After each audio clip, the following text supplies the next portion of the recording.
The mirror in the attic. On a stormy evening, Sarah returned to her childhood home, a place she had avoided for years. Her parents had passed away recently, and the house was now hers to deal with. She hadn't stepped foot in it since that last terrifying night, years ago, when her brother had disappeared without a trace. The attic where he had last been seen had been sealed shut ever since. Sarah's heart raced as she stood before the wooden door, feeling the weight of a past she had hoped to forget. The key was in her pocket, cold against her fingers. With trembling hands, she unlocked the door and pushed it open. The stairs creaked under her weight as she ascended, the air thick with dust. The attic was as she remembered, cluttered with old furniture, boxes, and forgotten memories. But it was something else in the corner that caught her eye. The large, ornate mirror her parents had bought when Sarah was just a child. The glass was cracked now, but its reflective surface still held an eerie gleam. Her brother had always been fascinated by it, claiming it was alive.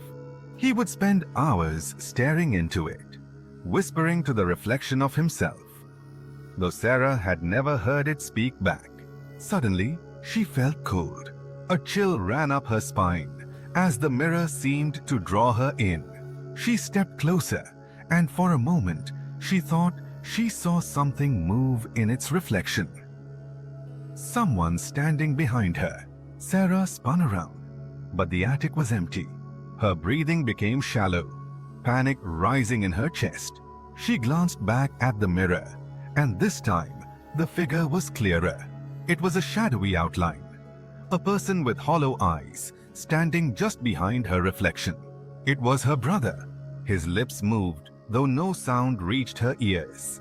Her heart pounded in her chest as she backed away from the mirror. But something held her there.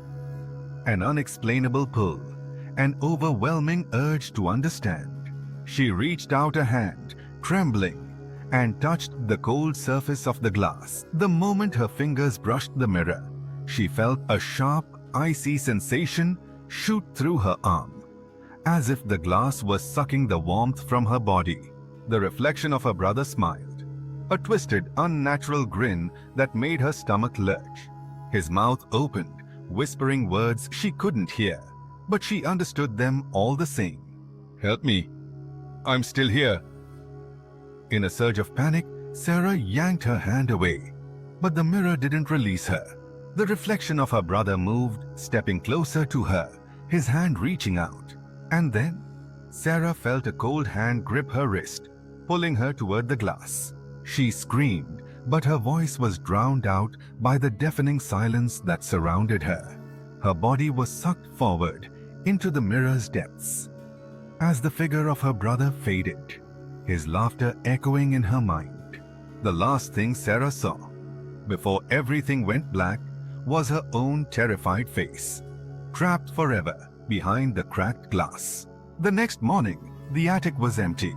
The mirror stood in its corner, unchanged.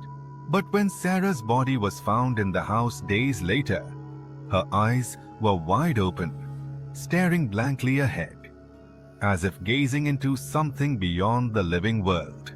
And the mirror, it smiled,